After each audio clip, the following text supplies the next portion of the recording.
This podcast is brought to you by LaxAllStars, growing the game one podcast at a time. What's going on, everybody? Welcome to the Lacrosse Podcast. My name is Justin Skaggs, and I am your host, along with Rich Snow, who will be here in just a moment to give the weekly recap on what was an amazing set of games. Hope you guys had a great holiday season.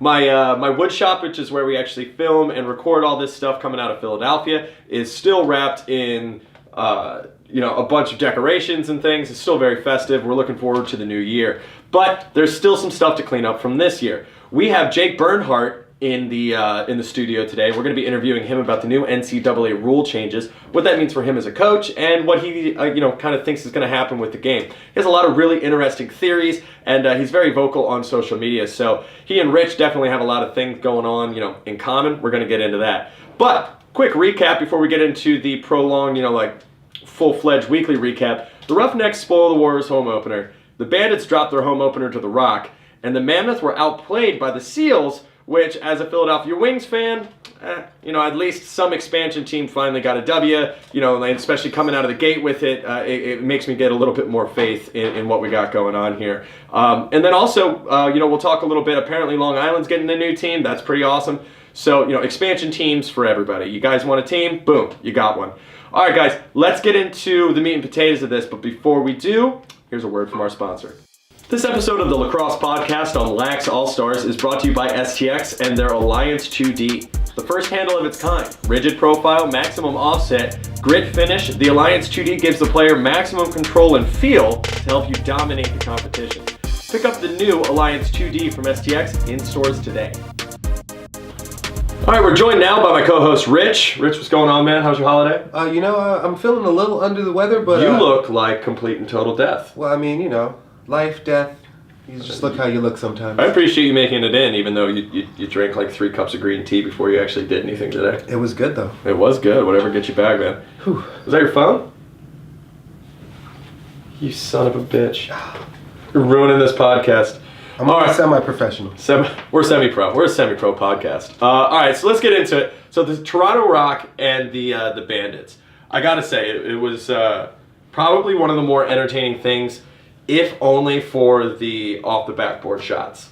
Yeah, it's really funny because I guess the second game in the row they had one of those crazy, bounce off the backboard kind of alley-oop shots, which I guess, they're saying it's not a design play, but Why wouldn't it be now? At this point, you got to start throwing that in there. If it's not a design play, I think it was Hogarth that actually did it. He grabbed it and then just started falling to the right away from his defender and just threw it back in. Yeah, there's no reason not to. I like alley-oops in basketball. Why not start doing them in lacrosse? But at the end of the day, they did fall to the Rock. It was an entertaining game, but I think the real entertaining game of the weekend was the rematch between Calgary and Vancouver. Yeah, I was pretty excited to see it. I wanted to see if Calgary was going to be able to bounce back. Not to say whether or not Vancouver's win last time was a fluke, but I wanted to see if Calgary really was falling apart. It seems like they did pretty well without Dixon and West Berg, but yeah, I don't know. Well, for those who didn't actually catch that game, it ended in 14-8, which is the largest spread of any of the, there's only 6 games. You can't really draw major conclusions. But I will say it was an answer to their first loss, and I don't know, it just seemed like a very dominant game. Yeah, it was a pretty solid win. I really enjoyed that. And then lastly, we actually have the San Diego Seals. I really got to tip my hat as a city with an expansion team. I was really just excited to see them win. I think it's funny everybody was coming into the season questioning how well the expansion teams are going to do. And I know it's just, everybody just had their first game. But, the Wings and the Seals were putting in work. Yeah, but, so for those of you guys who didn't catch the first week of games or listen to the podcast, we actually made point that Philadelphia was throwing around quite a bit of penalty minutes. And if you actually look at the score sheet on this game, San Diego was really well controlled. Yeah. Not only that, they answered both of their power plays. Yeah. So it was a very controlled offense and a very controlled defense. I got no problem with that. I'm Austin Stas. I don't really, not to say I don't need to say anymore, but listen, I had a lot of people on the board. Even Brody Merrill got in there. So I'm just glad to see the old heads getting some points on the board again. But yeah, I mean, Austin Stouts went off using that old Gate torque, bringing it back. I feel like Gate's making a resurgence. They might as well just. They might as well. I think so. For anyone out there who isn't a gearhead and just plays the boards and actually watches their games, apparently Gate is making a comeback. We can dig into that. I don't know too much, so I don't have any news to drop. But it was one of the better lacrosse companies, one of the more innovative, second tier, if you want to call it that, lacrosse companies. And yeah, man, we just saw a Gate torque rip a shot. It's a blast from the past. It's always been a great head. It always has, yeah. But hopefully we start seeing some new equipment come out from them, and it was really awesome just to see like a classic stick on play. Yeah, that was pretty sweet. Yeah, that was awesome. All right, well we have that was a great weekend in lacrosse. I really enjoyed it. I don't know if I necessarily saw anything that gave me any kind of swing on my interpretation of what's going to happen at the beginning of this future of the season, except for the fact that Calgary isn't going to deal with any crap. Well, I would say that I really like that everybody who won week 1 lost week 2. I didn't want anybody to get too far ahead. Yeah, because it is staggered. We're not going to have a steady roster, like a standing for a couple weeks until these games get played out. Because you were just saying, like, there's people who've already played 2 games, and there's teams who haven't played any. Yeah. I mean, yeah. Basically, before San Diego had their game, a couple teams had 2 games already. So luckily, they lost, or they could have, I do need to say that most of the matchups have been pretty even, and especially going back to last week, you can really pinpoint when teams are losing games, and all that stuff is easily corrected, as you can see with the Vancouver game this week. You change up a couple things, you change your strategy, you come back, and you absolutely dominate the teams from the week prior. So let's give it a couple weeks. We'll figure it out. I know you made some pretty brash statements last week about who you thought was going to win. Yeah, I mean, I guess. Yeah. Well, look, I'm. That's why do your thing. Pardon me. I'll say that. I would like to see Georgia, do as well as I expect them to, but I mean, we're gonna say who's gonna win. Of course, we're bringing that cup to Broad Street. No, dude, honestly, if I had to choose right now, just on sheer numbers alone, I'd probably pick Georgia. But I just think it's too early to do anything. I mean, that's fair, but I'm gonna say, sans penalty minutes, I feel like Philadelphia is looking like one of the strongest teams in the league right now. Sans penalty minutes? Sans penalty minutes. Yeah, sans. You can't sans something that the entire city. I'm just saying. Listen, what I'm gonna say is, we are a passionate group, and when you look at that many penalty minutes, we didn't even have to play. We played a whole period man down and still put in that much work. Philadelphia does make people angry. Be scared. Philadelphia makes people incredibly angry. All right, let's get into the matchups for the week to come. We actually have a big set of lacrosse coming. We got 5 games, and then we got a quick break, and then we come back in the new year, and we kick off the new year with Philadelphia. We end the year with a game from Philadelphia, and we kick it right off with Philadelphia. I mean, this where it's close and open begins, yeah. All right, well, let's get into the new schedule right now.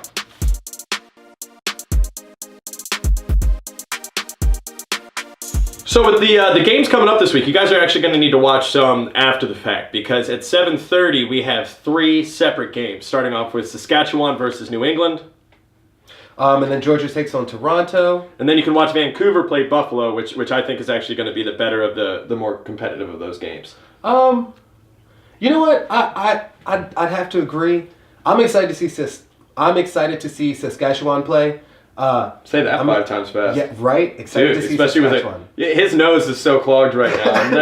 I'm looking at him like he's patient zero. I'm trying really hard though. Yeah, I wish you'd just speak more into your microphone instead of bringing that nasty. I'm projecting. Just disease. My germs voice over here. And my voice. But yeah, all right. So if you guys have to choose, by all means, comment. Let us know which ones you guys think is the game to catch on that. But you can only pick one. I don't know. I'm gonna watch Buffalo. Honestly, I'm like, now that you say that, I'm interested in seeing how this works out. Like, they're all on Bleacher Report at the same time. Can we get a multi-screen? Is that how? I have no idea. I guess we'll talk about that next week, Ray. This is the first time that's happened. I don't know. I was just gonna assume that you'd have to watch them after the fact. Oh, I don't know. Yeah. Either way. And then also, whatever game you guys choose to watch, you can watch the San Diego Seals play Calgary at 9 p.m. And then to round that all off, the day after, you can watch Philly play Rochester. And that closes out 2018 for the NLL. Yeah, I'm excited. And then it comes right back out on the 4th of the new year with Philly and Toronto. So we will be back to recap all of those games. And you know what? I think it's been a really great opener so far. I'm glad they got all that player conflict taken care of, or at least calmed down for the time being. Yeah, I didn't realize how much I was missing it. They say, don't it always seem to go? Who the hell says don't it always seems to go? Well, I mean, you don't know what you got till it's gone. That's a thing. Yeah. Yeah, that's a thing. Let's move on from that to Jake Bernhardt, shall we?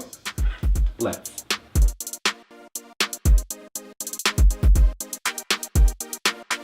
So, ladies and gentlemen, it is a great pleasure. In the studio we have Jake Bernhardt. What's up, man? Thanks, guys. Thanks for having me. No, it's awesome to have you here in Philly. We're just excited about, like, the NLL season just kicked off. So anything lacrosse, we're just eating it up. So having you here right now is awesome. Yeah, I'm looking forward to it. I'm actually going to catch the game tomorrow. Yes, I'm also. Oh, sorry. Yes, we're all excited. You excited? I was gonna say, listen, the NLL season's finally starting up again. We're all excited. I know we're new to podcasting, but like you're gonna have to say something at some point in time. Yeah. So you can be as excited as you want. Yeah, I'm also excited for the game tomorrow. That's awesome. So we have a couple of questions, and also some questions came in from the internet. And the first and most popular question was, how did you get into the sport of lacrosse? Which I'm sure once we throw out a net to everybody in LaxAllStars is going to be the most predominant question for everybody, but let's hit it. Yeah, so my dad played in college. I grew up in Orlando, Florida, so it wasn't a lot of lacrosse at that time. And Coach Dave Cottle at the time was coaching at Loyola College. Had a camp down there. My dad signed us up for it, and that was basically our season. We would go for like 3 or 4 days, and then we would kind of wrap it up for the summer, and then we wouldn't go until the following summer for 3 or 4 days because we didn't really have a league. And then Coach Cottle kept coming, but he was at the University of Maryland at the time. And at that point, we had joined a league in the area, and then he eventually recruited me to the University of Maryland. So ended up becoming full circle, and it was really cool. My brother also played for him with the Bayhawks as of recently. Oh, so, wow. Awesome. So I guess it was like meant to be.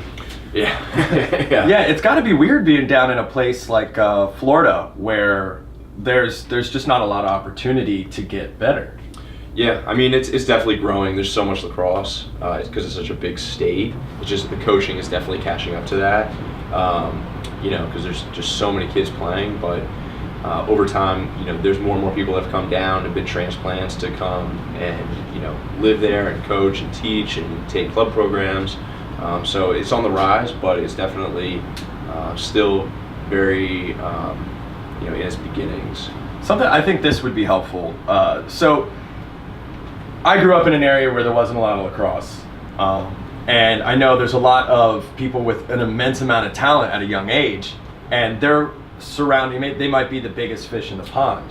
So like I hear you down in Florida, obviously you've excelled in the sport, so there must have been a situation where you found yourself there, like as a big fish in a small pond. How do you find the competition in those environments and in those areas to get better? So like for a 13-year-old right now up in the Bay Area, I was over there this summer, and the Bay Area is not full of lacrosse players. So the best kid in the Bay Area is, what's he gonna fly across the country? How do you find some talent to sharpen your knives, so to say? Yeah, I'm actually a college coach too. Coach at University of Vermont. So we're gonna get into that. Yeah. Rich, Yeah.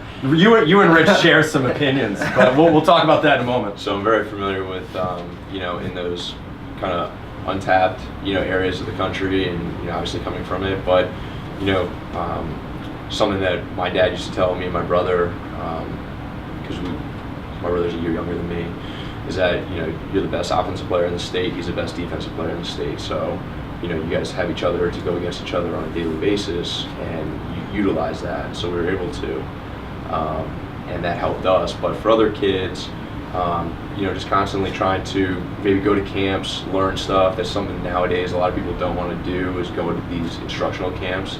It's kind of a dying breed in a way, but these prospect camps, they offer so much instruction for kids that can take their game to the next level. It's just a matter of them pursuing those opportunities, especially a kid coming from out west, to go maybe to the East Coast, because they do a lot of travel with the recruiting and the showcases and all those other things that they get brought in so many different directions with their club teams. So it's just a matter of kind of carving out some time for themselves to make themselves a better player, not only just their club team. What I hear in that, I was just gonna say, what I hear in that is, it sounds like that might be a situation you got to kind of take personally. You got to find your competition where you can get it. Yeah, and I mean now, and as you said that, I was thinking it was a lot harder before social media got so prevalent, and like, I mean, maybe just get out there and find who in your area plays lacrosse and just find a defense. I mean, luckily we have each other, but the worst defenseman and the worst attackman. Yeah, we hone each other's skills, but find a friend. There's got to be somebody out there. Yeah, it's really nice when I practice on a sloppy roll dodge. Yeah, you know what I mean? It's like you can see it in slow motion because that's the speed it's actually happening. Well, let's take a quick break and give some love to our sponsor, STX, and we'll be right back. This episode of the Lacrosse Podcast on LaxAllStars is brought to you by STX and their Alliance 2D. The first handle of its kind. Rigid profile, maximum offset, grit finish, the Alliance 2D gives the player maximum control and feel to help you dominate the competition. Pick up the new Alliance 2D from STX in stores today. For those of you who listen to the podcast, Dumpster Cat, the woodshop mascot, has invaded the shot here. But all right, so you and Rich are actually kindred spirits. I'm just gonna let you guys go at it. Rich, tell him what your buddy. Okay, so we're back with Jake, and you were telling us about coaching at Vermont. New college rules. We got the shot clock and the dive. Now I'm also a big fan of the shot clock. We see you're pretty vocal on social media. Can you tell us how that alters, I guess a bit of your coaching style? Oh yeah, that's a good angle. Yeah. What does that do to coaching this season, I guess? I mean, definitely a different approach. In my opinion, I think the shot clock takes a lot of the coaching out of the during the game. You can't micromanage the guys too much. The guys have to be able to go and just play. So you're going to do a lot of your coaching during the week and preparation. Oh, so you kind of have to get them to a higher level of efficiency almost. Yeah, 100%. Oh, that's really interesting. Yeah, these guys really have to know the situations that they're in and different situations on time on the clock and where the ball is. I mean, I can go on and on about that stuff, but it's just going to be more exciting for everyone involved. I think the coaches, I was just watching, I've gotten into hockey a lot recently, and you watch the hockey coaches and, they stand in their suits and they're kind of just, looking good the whole game. Yeah. I mean, they're not coaching during the game because they're just kind of soaking it in, and in between intermissions and timeouts, they're able to kind of give their instruction or their, what they're seeing out there. And I think that's going to be kind of the same idea that lacrosse is going to go towards.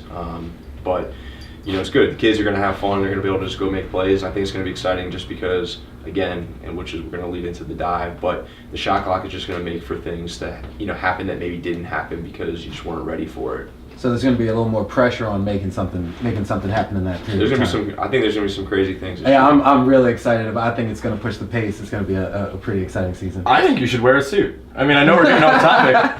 I don't think anybody's going to see that. You would scare the hell out of another team if you just did it for the first time, like opening day. They're like, a fleece line suit. It is Vermont. Yeah. I don't know. Get like a big one of those camel fur coats, you know what I mean, and a pipe and like a hat, and just stand there with a bunch of paper.